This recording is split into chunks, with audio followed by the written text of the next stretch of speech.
Hey, hello everybody, this is Sam. We're on to the next lesson, I guess. Here, working with the 22 gauge for practice.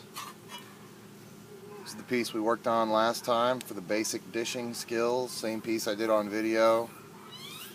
Remember, we dished the edge and the divot here. We're going to move on to making an actual small practice piece that we can use to apply those skills and see how we'd actually form something armor shaped. This is going to be something small, and it wouldn't fit on a normal sized human being, although I guess if you have a small child they could wear it.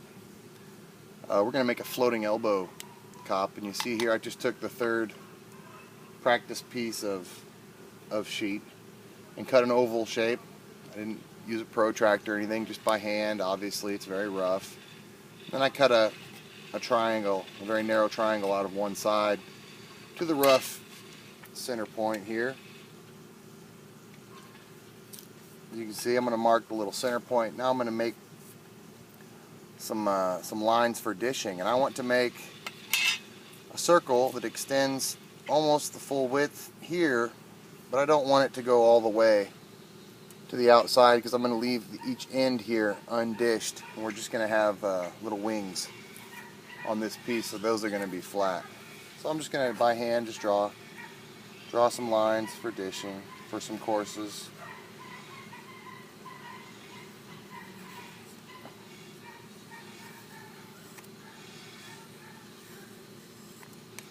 And again, I'm not super concerned with tons of accuracy here. Just doing enough to give me a rough idea of where the hammer blows need to fall.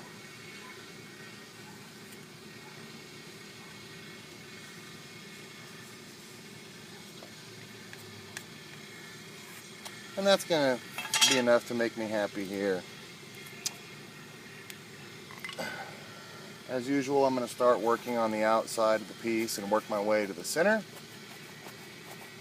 The V that we cut, we'll drill 2 holes, one on each side, and those ends will come together as we work, and we'll rivet those together to give us a deeper piece than if we just dished alone. Here, a technique I saw on YouTube from another gentleman who's a far better armorer than I am.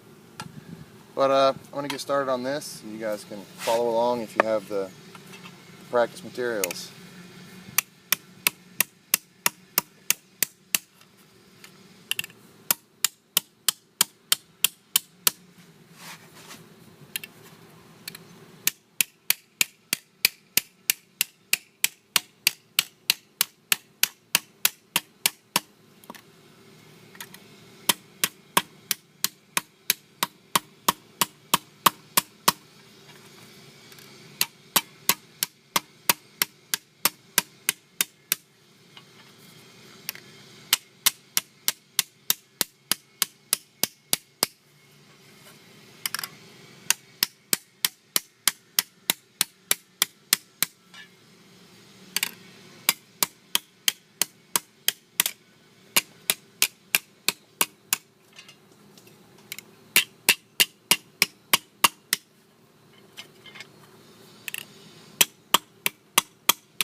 So I'm just going to continue working my way around this piece till I get the desired shape. Just like I did on the practice piece, I'm going to go back over the areas that I've made small mistakes on and clean them up. It keeps me from, I guess, getting bored and having to do too much slow work. I personally prefer to just rough things out and then come back and correct them. I guess that's probably just me. You may want to take more time with your courses to get every step correct.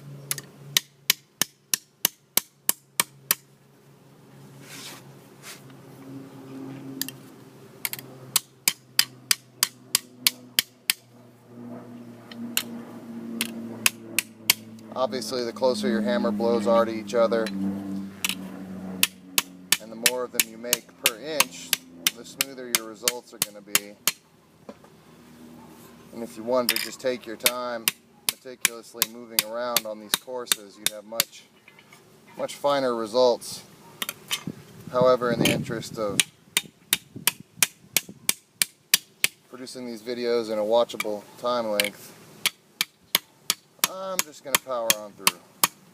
Story of my life. All force, no direction.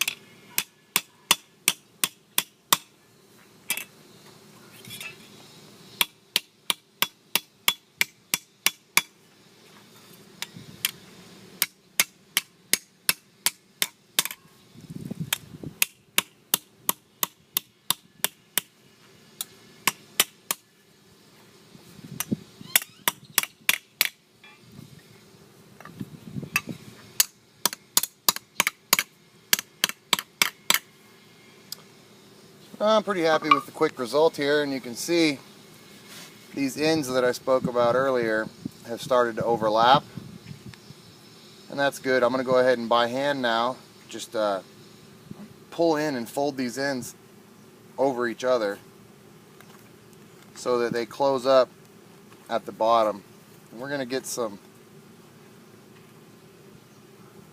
have to do some trimming after the fact here with this piece, especially since I didn't mark anything overly precisely. I just whipped it up by hand. We're probably going to have a small gap down here at the bottom, but that's okay. It's a decent exercise in what happens when you're not careful with your patterning, and this was obviously no care taken at all. Just a quick piece whipped up for demonstration purposes here. So as you can see, I've got some overlap here, which on a finished piece we certainly wouldn't want. We'd have to measure much more carefully to get everything to come together properly.